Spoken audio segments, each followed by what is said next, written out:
Bonjour, aujourd'hui je suis en compagnie de Johan, également de Fred et de Médoc, et nous allons parler d'un univers qui s'appelle Ninja Pony, qui est développé par Le Cortex, et aussi d'un jeu en particulier qui va sortir sur Neo Geo en décembre et qui s'appelle Crouching Pony, Hidden Dragon. Exactement. Bienvenue dans Extra Life.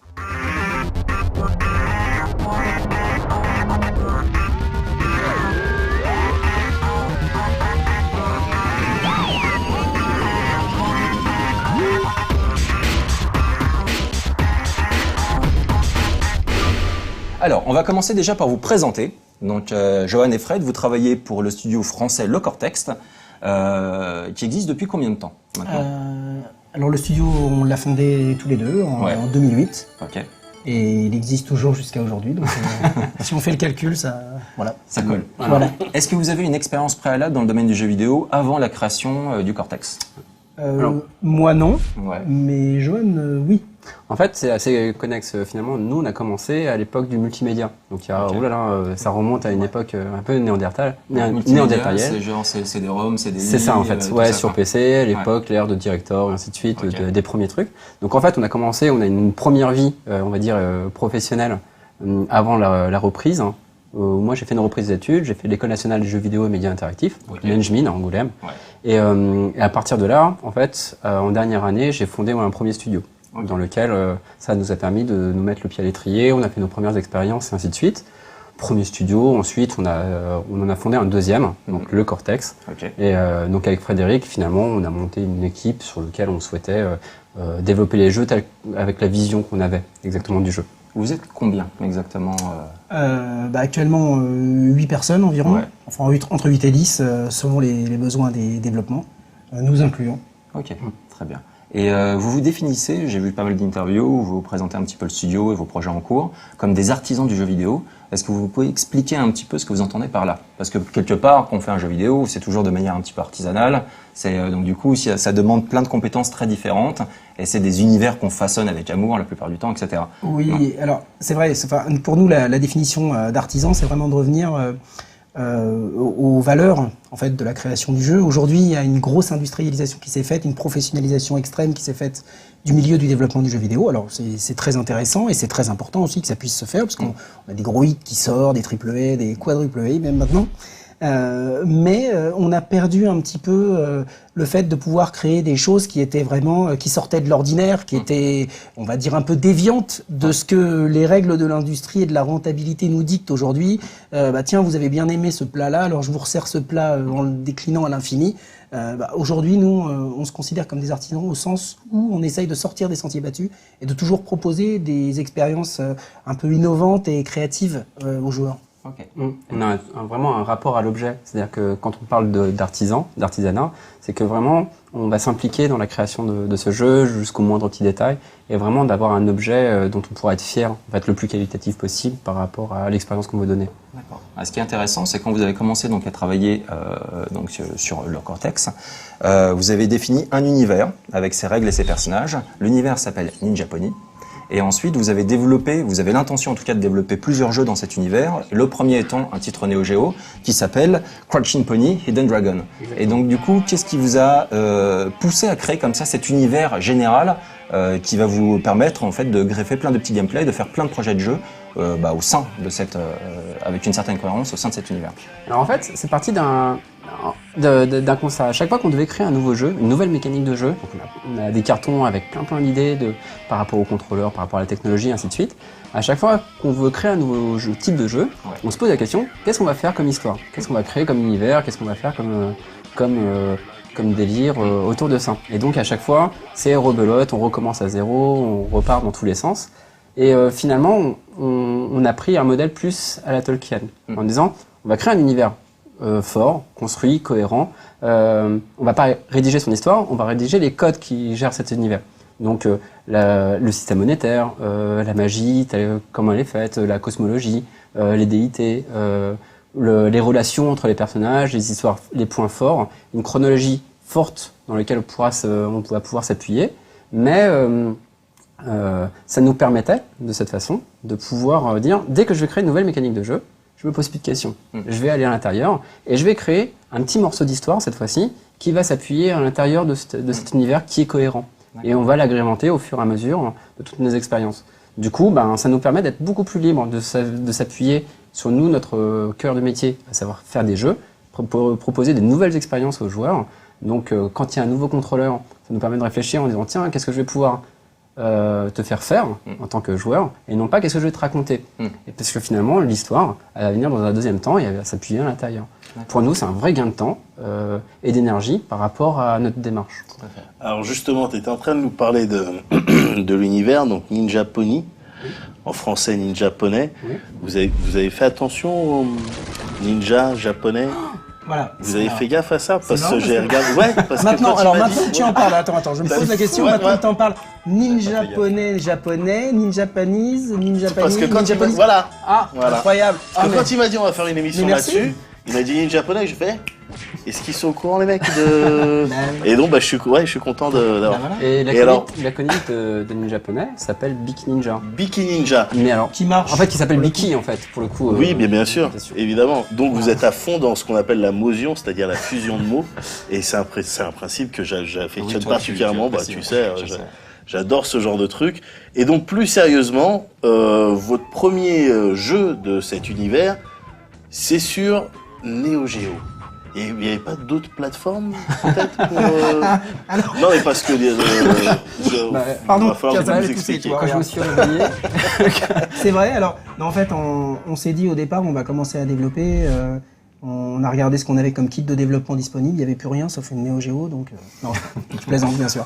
Non, en fait, l'idée a été, quand on est parti sur ce principe de création d'univers et de création de personnages, etc., on s'est dit, allons jusqu'au bout de la démarche et donnons-lui vie aussi sur un support historique. Alors quel support historique ensuite on va choisir? Alors on a pléthore de consoles sur la ligne de création de consoles. On n'a pas été tapé dans les premières consoles pour faire un pin japonais, un Pong japonais, c'est pas on s'est dit sur quelle console est-ce qu'on aurait aimé que notre personnage ait sa première expérience. Et La console la plus populaire. voilà, la console qui nous est vraiment apparue. Alors la plus populaire, pas forcément par ses ventes, mais par son par ce qu'elle dégage, Son quoi, aura. son aura, voilà exactement. Donc c'est la Neo Geo qui nous est apparue vraiment comme une évidence, quoi. Et là on s'est dit voilà, développons un jeu sur la Neo Geo pour donner corps en fait à ce personnage, à notre histoire et à cet univers. On va lui donner naissance aussi sur Neo Geo, quoi, pour qu'il soit à l'instar d'un Sonic ou d'un Mario là, qu'il ait lui aussi ancré dans le temps et qu'il ait lui aussi son histoire. Même si bien sûr on n'a pas triché, on n'a pas eu de DeLorean pour filer dans le passé. Non, c'est dommage, ça aurait été intéressant. On a commencé à refaire une DeLorean. On a la voiture maintenant, c'est sympa, mais on peut pas retourner dans le temps. J'aurais une DeLorean, je m'amuserais pas à faire des jeux pour faire retourner dans. Je ferais vraiment autre chose. Tu ferais autre chose? Ah, je ferais vraiment Quand autre t'es chose. développeur de jeu, je pense que tu penses quand même. Tu dis sûr que non. parce que finalement, c'est ce qu'on s'est créé en Ouais. redéveloppant notre kit de développement, en refaisant les drivers son, les drivers vidéo et ainsi de suite. On s'est créé notre petite machine à voyager dans le temps, sur lequel on a pu développer CPHD pour le coup. Mais du coup, quel gameplay vous avez choisi? Est-ce que vous avez déjà arrêté très rapidement, genre on veut faire tel type de jeu parce que c'est la Neo Geo, donc automatiquement il nous faut tel type de jeu? Ça s'est passé comment votre réflexion, les décisions? Par exemple, vous auriez pu décider de faire un jeu de plateforme, mais c'est pas le cas. Alors ce qui est assez rigolo, c'est que du coup par rapport à quand on a regardé le parc de jeux Neo Geo, nous notre idée c'est en permanence de créer des nouvelles expériences de jeu. Donc on a regardé ce qui existait déjà sur la Neo Geo. Et on a vu en fait les panels, donc il y a des run and gun, des shooters et ainsi de suite. Il y en a pléthore sur cette console qui sont évidemment excellents et très bien avec le niveau de qualité qu'on lui connaît et qu'on lui reconnaît. Et du coup, nous on a souhaité créer quelque chose de nouveau. En l'occurrence, on s'est dit il n'existe pas de RPG et par rapport à la mécanique et par rapport à la technologie qui était disponible sur la Neo Geo, on s'est dit pourquoi pas créer un run and gun, donc un shooter, parce que c'est quand même le mode qui était adapté à cette console. Quand on pense à la Neo Geo, on pense stick arcade, bouton et je vais tirer. Par contre, il n'existe pas de RPG. Donc comment mixer un run and gun et un RPG? Déjà, c'était une première contrainte, on va dire créative, à dire je vais mixer deux genres qui en général n'ont pas forcément de lien direct. À ce moment-là, on va les intégrer et du coup, ça en amène à qu'est-ce que c'est qu'un RPG, qu'est-ce que c'est qu'un run and gun, quels sont les codes, comment je vais les récupérer et on va dire à quel degré et quel pourcentage je vais les utiliser pour pouvoir proposer cette expérience aux joueurs. Du coup, c'est arrivé assez vite dans le sens où également on m'a dit que la version Neo Geo, qui allait donner en fait son naissance à notre personnage, allait compter la première, on va dire comment notre personnage devient immortel, parce que dans l'histoire, il devient immortel. C'est un poney, on rappelle, c'est un poney. Oui, c'est un poney. Oui, c'est un poney. Et Poney ninja, pardon. Un poney ninja immortel.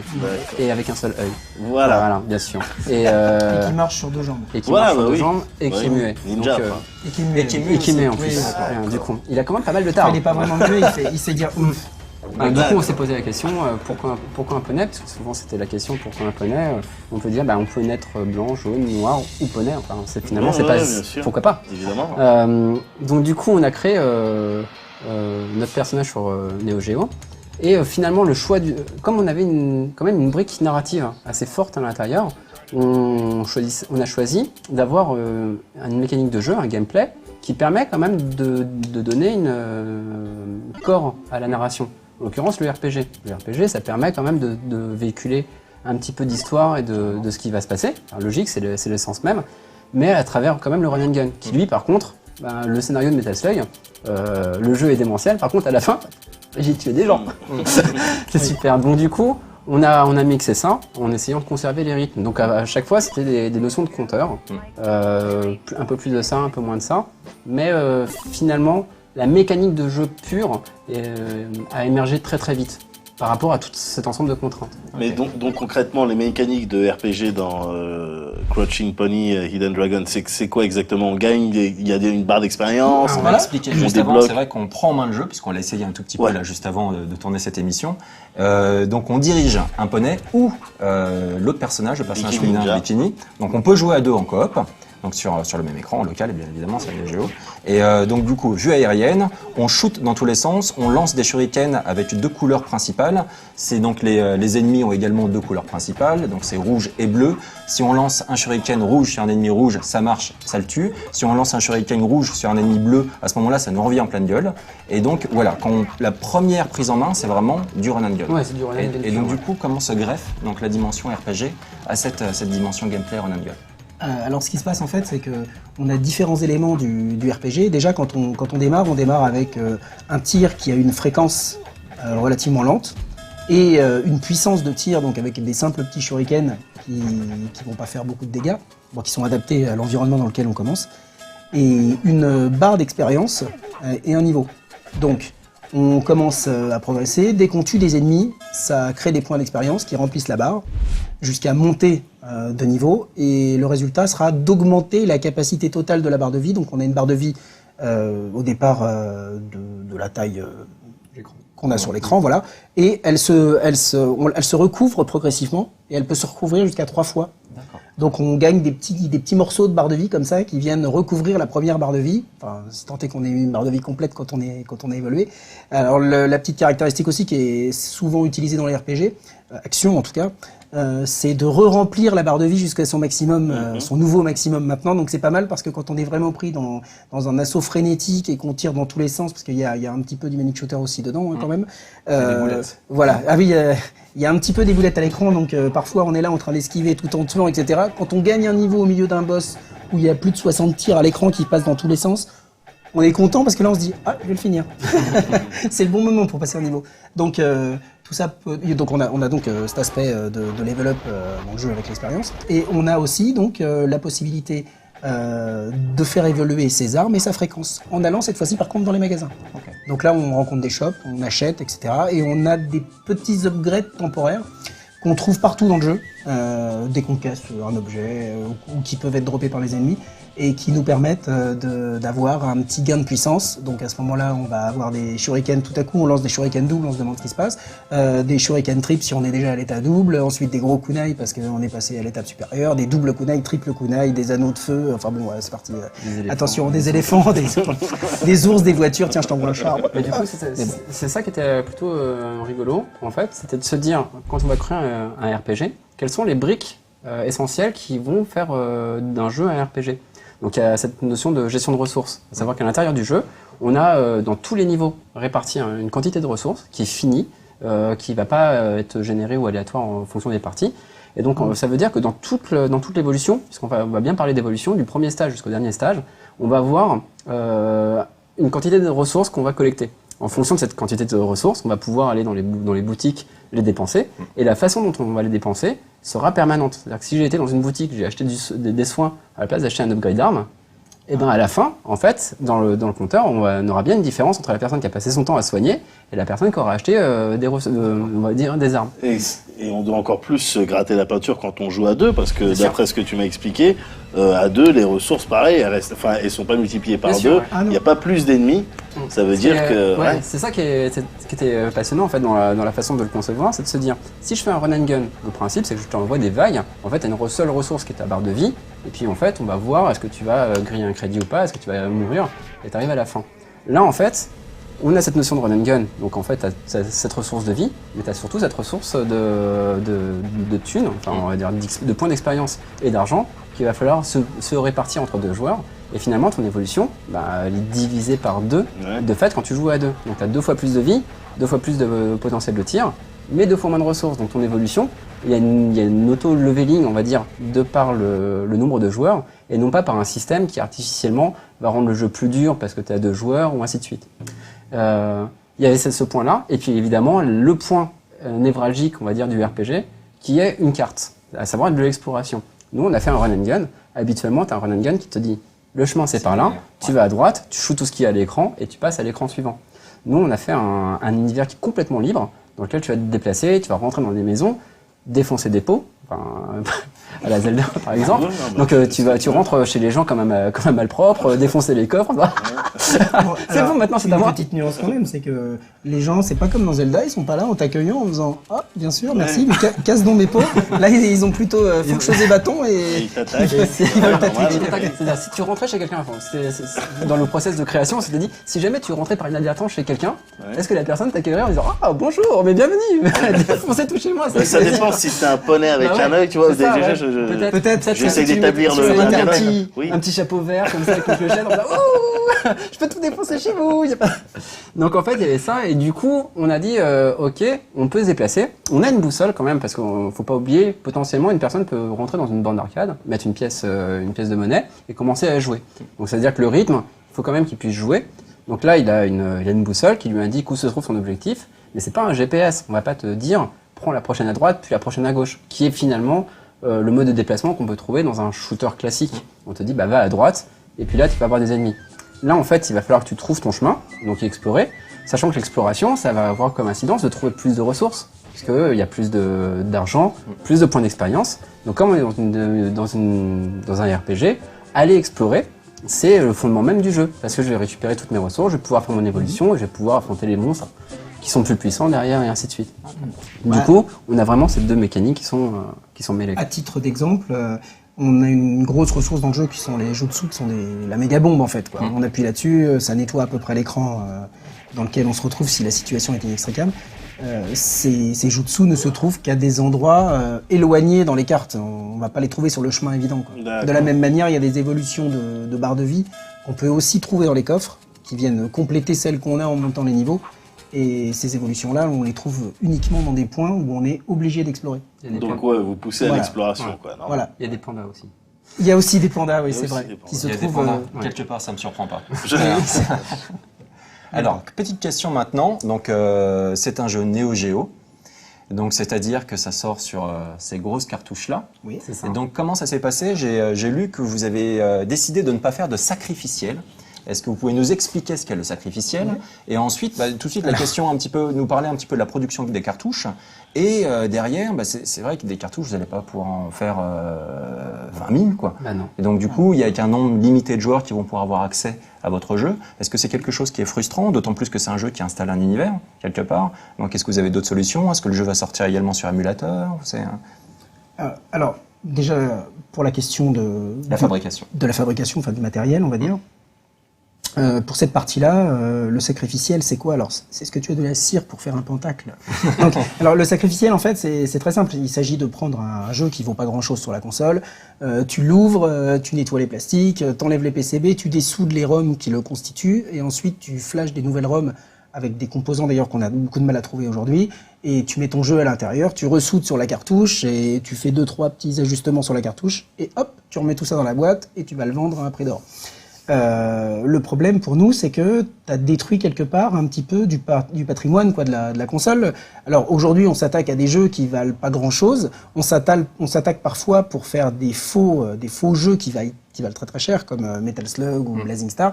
On s'attaque à des jeux qui peuvent valoir aussi cher parce que il faut que la cartouche d'origine, elle ait une capacité d'accueil suffisante pour pouvoir mettre la taille des ROM du jeu de destination, quoi. Alors nous, il se trouve que on a commencé à développer le jeu, on a commencé à faire les stages, etc. On a eu des datas graphiques qui ont explosé, parce que les univers, les cartes, par exemple, pour donner un petit ordre d'idée, l'exploration d'une carte, ça peut faire jusqu'à 20 écrans de haut par 20 écrans de large, quoi. Donc toi, tu commences à faire de la promenade, quoi, quand c'est dans la ville ou dans un labyrinthe ou des choses comme ça. Donc on a énormément de data graphiques. On arrive à une cartouche qui fait 1609 mégabits. Donc Mégabits, ça suffira. C'est pas mal. C'est déjà pas mal. C'est déjà pas mal, dis donc. Mégabits, oui, bien sûr. Et donc, comme déjà pour le sacrificiel, ça devenait difficile parce qu'il n'y a pas. Donc, non, mais on s'est dit tout de suite, on veut donner naissance sur Neo Geo, c'est pas pour détruire le patrimoine de la Neo Geo, quoi. En fait, si on veut créer de l'histoire, c'est pas pour la détruire. Voilà. Donc, on s'est mis à rétro-ingénierer, donc un boîtier, des cartes PCB qui sont à l'intérieur, 2 cartes par format. Et ensuite, on a poussé la réflexion en se disant, bon alors, des gens vont vouloir jouer sur ce type de console, donc qui est une console du salon, type AES, ou en borne d'arcade, parce qu'ils ont aussi des slots arcade, donc MVS. En poussant la réflexion jusqu'au bout, on se dit, bah, le jeu pourrait être jouable par quelqu'un qui met une pièce de 1 euro dans une borne d'arcade, vraiment, là où il en reste de Neo Geo. Donc, on s'est dit, on va pas faire différents systèmes, différentes cartouches, etc., parce que ça a pas de sens de vendre le même jeu 2 fois dans 2 formats qui sont finalement la même chose. C'est pour la Neo Geo, pour les deux, que ce soit arcade ou salon, quoi. Donc, on a fait un boîtier un peu hybride, au sens où on a fait et les cartes AES et les cartes MVS, et on peut les échanger en dévissant les vis qui sont sur le devant, là. D'accord, ok. Bien, voilà. Et hop, et en les glissant à l'intérieur. Donc, voilà. Parce que par rapport à l'objet, en fait, finalement, on trouvait ça entre guillemets révoltant quand on était, on va dire, de l'autre côté de la barrière en tant que consommateur, de devoir acheter 2 fois le même jeu parce qu'on a 2 consoles qui sont identiques. Finalement, on s'est dit que par rapport au consommateur que l'on est également, finalement, ce qu'on achète, c'est on achète un jeu. On n'achète pas le plastique qui était autour par rapport à la consommation. Donc du coup, ça nous semblait avoir du sens de proposer 2 fois la même chose. Alors on nous a souvent dit aussi, pourquoi est-ce que vous ne le faites pas moins cher qu'en version AES ou qu'en version MVS? Et finalement, si on avait dû faire 2 versions différentes, ce serait probablement pas moins cher la version. C'est-à-dire que le prix qu'on a aujourd'hui pour ce package qui inclut les 2 versions, en fait, il est beaucoup plus petit que si on avait dû développer 2 lignes différentes de production. Donc là, on a tout mixé, avec des cartouches spécifiques, avec tout qui est spécifique, etc., jusqu'à la boîte qui permet de ranger la cartouche. Tout ça, on a donc refait même les boîtes, l'emballage, enfin voilà, tout pour que ça corresponde à ce qui se faisait à l'époque, à l'objet de l'époque. Mais la série, il n'y en aura qu'une, série de 250. Elle contient, ça fait pas 2 formats à produire, 2 choses à produire. 250. Oui. C'est pas beaucoup. Donc, et donc du coup, est-ce que c'est pas frustrant beaucoup, ou pas de savoir que 250 personnes, bon, évidemment plus, parce qu'ensuite une cartouche ça se prête, on joue avec des potes, etc. Mais donc du coup, le public est assez limité au final. Ce qu'on s'était dit, toujours pareil dans cette idée, on a créé un personnage. Donc créer un personnage de jeu vidéo, qu'est-ce que ça veut dire? C'est l'ancrer dans le temps, là. Et du coup, quand on a voulu faire le jeu sur Neo Geo, on s'est dit que 250 cartouches, ça ancrait un objet collector. Ah oui, voilà. Ouais. Et en fait, l'idée, c'était de créer un objet fort, collector, qui va ancrer notre personnage. Il a un bel objet à lui pour son histoire. D'accord. Voilà. Donc du coup, il sortira vraiment que sur cartouche. On n'aura pas la possibilité plus tard d'avoir une version émulée qui tournerait sur un PC. Il est clair que quand on aura terminé la vente du produit, on relisera nous-mêmes la ROM en fait compatible avec MAM. Okay. On a déjà fait le driver d'ailleurs pour que ça tourne sous MAM. parce qu'on le teste nous-mêmes parfois sous MAM pour côté pratique, même si on a développé un émulateur un peu maison avec beaucoup de debug, parce que on n'a pas accès à toutes ces informations-là dans MAM, enfin pas par défaut, enfin bon voilà, peu importe, mais on relisera la ROM pour que ça fonctionne pour tout le monde, quoi. Parce que effectivement l'objet d'un jeu, c'est qu'il soit joué. Ça a du sens, c'est pour que les gens y jouent. Sachant qu'après, en fait, une fois qu'il est fait, tout le reste de l'histoire et de l'historique continuera sur les autres plateformes. Mais c'est vrai que ce morceau d'histoire, en fait, est attaché à la Neo Geo. Je voulais juste ajouter un truc sur le collector, c'est que c'est vrai que c'est l'intention d'en faire un collector, mais on veut pas non plus le réserver entre guillemets à une élite. Alors il est vrai que les collectionneurs de Neo Geo sont un peu une élite aussi du fait des coûts des cartouches et de la console aujourd'hui. Mais on a quand même essayé d'avoir le prix le plus juste qu'on pouvait avoir, et en fait on gagne rien par rapport à ce qu'on fait. Donc on vend pratiquement au coût de revient avec les frais que ça nous faut prendre là-dessus, voilà, faut le plastique et tout ça. Enfin, et puis après il y a tout ce qui est l'approvisionnement, etc. Mais bon, on gagne rien là-dessus. L'idée c'est juste justement d'avoir le prix minimum pour une version qui soit complète arcade et salon. Et de partager le plus possible. Alors c'est vrai que ça reste des coûts qui restent relativement élevés parce que malheureusement la console est ce qu'elle est. Mais c'était pour dire que collector, c'est pas forcément élite non plus au niveau du prix, quoi. En fait, du coup, nous, le coût de développement, donc il y a 2 ans de travail sur le jeu. Finalement, évidemment, on peut pas le rentabiliser sur ce truc-là. Et nous, en fait, c'était vraiment une démarche jusqu'au boutiste, en disant, voilà, on crée notre personnage. On peut pas lui faire de plus beau cadeau que de lui faire un point d'entrée. Et ensuite, quand on va commencer à faire les autres jeux sur les versions next-gen ou sur version mobile, et ainsi de suite, on aura un point de référence sur lequel on pourra dire, voilà, vous avez joué pour la première fois à Ninja Japonais sur Neo Geo. Là, vous avez amené un vinyle. Hop, on le montre. Du coup, il fait partie de l'édition collector. Oui. Ça se passe comment? Il est fourni avec le jeu. Oui, tout à fait. C'est classe. Voilà. Il y a un vinyle et puis un CD parce que malheureusement sur vinyle on avait le droit à peu près à 25 minutes par face. Et puis d'ailleurs on a rempli le CD à plus de 60 minutes, mais on n'a pas pu tout mettre non plus. Mais bon. Voilà. Du coup, ce qui était rigolo, c'était de se dire, voilà, on crée une cartouche, on crée un objet collector, et en fait, à l'ère, on va dire, à l'ère dématérialisée, qu'est-ce que ça veut dire que de rematérialiser un objet? Finalement, c'est plutôt drôle parce qu'on pourrait dire, tiens, je vais sortir en download sur Steam ou sur directement de l'indie, arcade, Xbox ou PS4. Finalement, nous, on choisit d'aller sur une cartouche. Donc là, on est vraiment anti-dématérialisé. Et si on va jusqu'au bout, pour l'objet, j'ai ma cartouche, j'ai ma jaquette, j'ai mon CD, j'ai ma petite statuette, j'ai mon artbook, et ainsi de suite. Ce qui veut dire que du coup, quand on parlait d'artisan, de revoir cette relation, la relation qu'on avait à l'objet et au jeu en lui-même, on a essayé de le recréer de la même façon qu'on pouvait avoir ce regard d'enfant quand on allait voir une vitrine et qu'on disait « Oh, ça a l'air magnifique ce jeu, c'est génial, regardez la jaquette ». Puis après on le mettait à l'intérieur de notre console et il y avait 3 pixels qui se battaient en disant « Oh, c'est la nana qui est sur la jaquette ». Super. Et là finalement, nous, en fait, on va jusqu'au bout. Et toujours pareil, on a envie d'avoir un bel objet, de lui donner une belle enfance, en fait, à notre personnage. Donc, on va jusqu'au bout. On crée un vinyle, un CD. Donc, le vinyle, c'est cette relation qu'on a à la musique et à la chaleur qu'on pouvait avoir sur le support, le côté tactile et la relation affective qu'on connaît et qu'on a tous vis-à-vis de ces objets super chaleureux. La cartouche, le livre, la statuette. Donc, voilà, un bel écrin pour un personnage qu'on a envie de créer. Et du coup, vous avez commencé à taffer donc sur la suite, sur des supports... Juste avant de parler de la suite, petite mini question. Il y a aussi, j'ai lu à droite à gauche, qu'il y avait un petit côté subversif. Donc sur Crouching Pony et Hidden Dragon, est-ce que vous pouvez l'expliquer? C'est vrai que le deuxième personnage est assez sexy. Et ensuite il y a des cinématiques qui sont assez, on va pas dire adultes, mais en tout cas quand même relativement. Mais t'as un mec en slip, c'est spécial quand même. J'ai vu là dans. Expliquez un petit peu la volonté derrière. Du coup, c'était pour casser un petit peu les codes de l'époque. En fait, alors justement les codes de l'époque, parlons-en. À l'époque, il y avait beaucoup plus de liberté dans l'illustration, dans le propos et dans les blagues. On pouvait trouver des choses tout à fait subversives. Il arrivait couramment de trouver une femme nue en tirant un rideau de douche dans un point and click ou des choses comme ça. Aujourd'hui, c'est le genre de choses qui a été complètement lissé et qui a disparu. Voilà. s'avère que nous, c'est pas ça notre cheval de bataille, mais on a souhaité l'univers de Crushing Pony Hidden Dragon comme étant quelque chose de plus mature, de plus adulte. Mais mature et adulte, ça veut pas forcément dire non plus du sexe et du sang, ou alors quelque chose de vraiment violent, voilà, etc. Ça inclut aussi ces éléments-là, mais il y a aussi des éléments sur une réflexion profonde aussi qu'il peut y avoir sur la société, sur tout un tas de choses comme ça.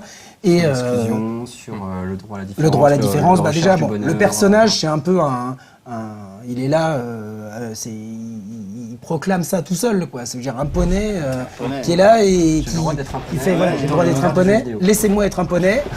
Bon, je vais tous vous taper si vous voulez pas que je sois un poney.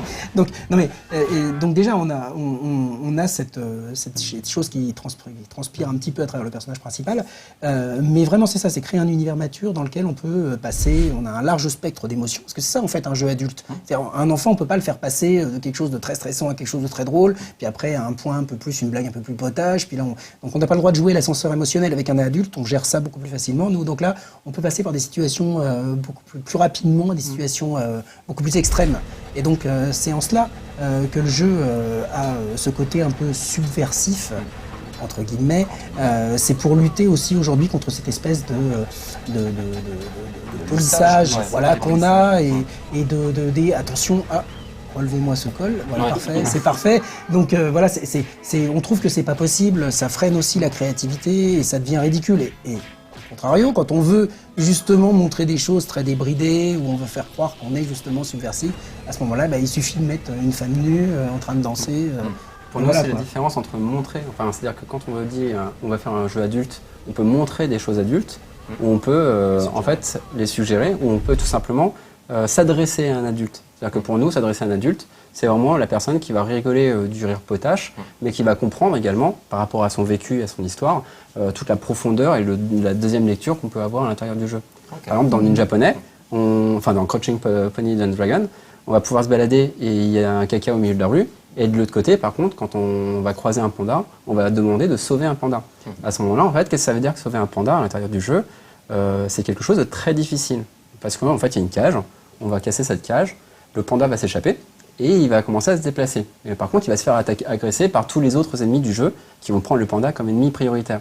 Donc à ce moment-là, en fait, soit on essaie de l'escorter, ce qui va être très difficile, et il va falloir le sauver. Si j'arrive à le sauver, je vais prendre soi-même des dégâts et troquer en fait la ressource principale qui est notre barre de vie et ainsi de suite.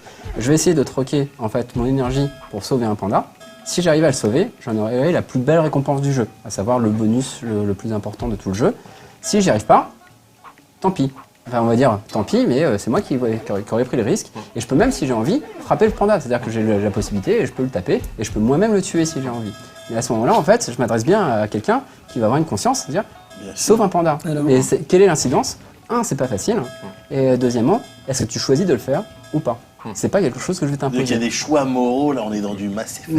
On est dans du The Witcher là. Et du coup, en fait, pour nous, c'est cette notion-là. Ninja Poney, c'est je peux écrire caca sur le mur, mais je peux te demander de sauver un panda. Et je te demande pas de le sauver en fait. Je te dis, choisis, est-ce que tu veux le sauver ou pas. Voilà. Fais ton choix. Fais ton choix. Sois adulte à la limite. Voilà, c'est pour ça que l'univers est mature. À la limite, si pour un enfant, ça pourrait être drôle en se disant quand je tape dans le panda, il saigne.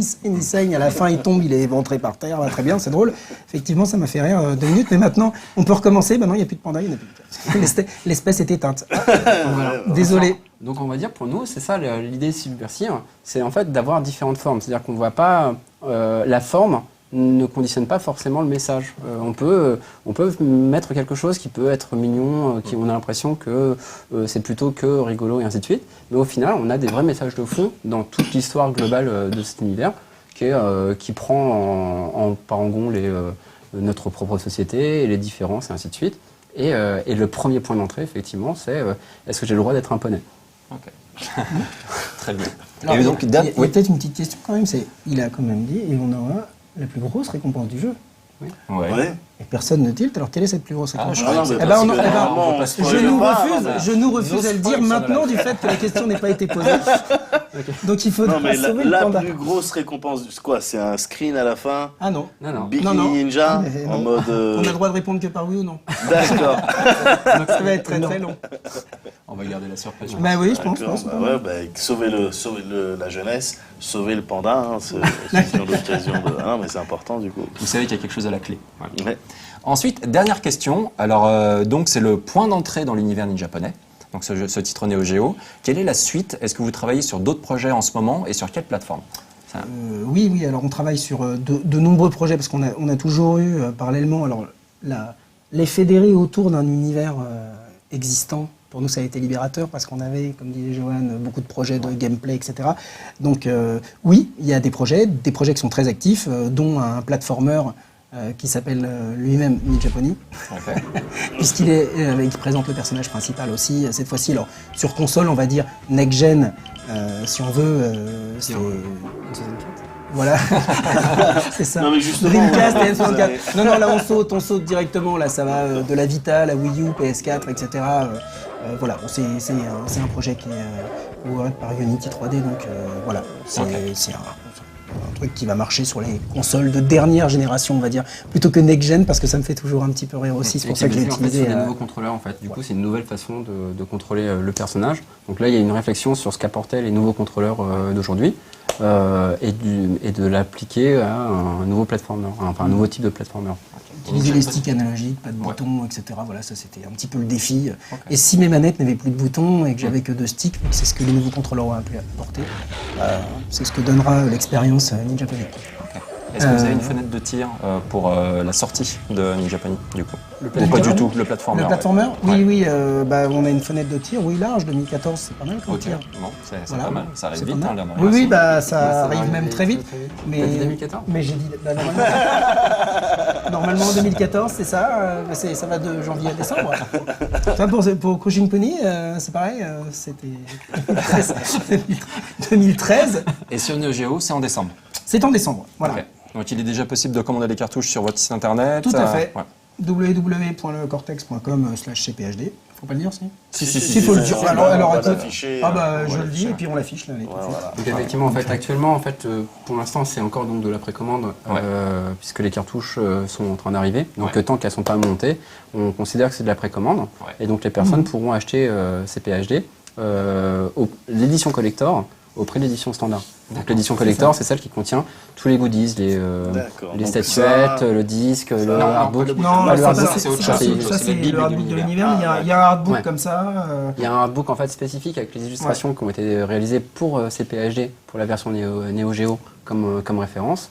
Donc le vinyle, des posters, une figurine, la cartouche, les 2 jaquettes, des cartes postales. Des cartes postales.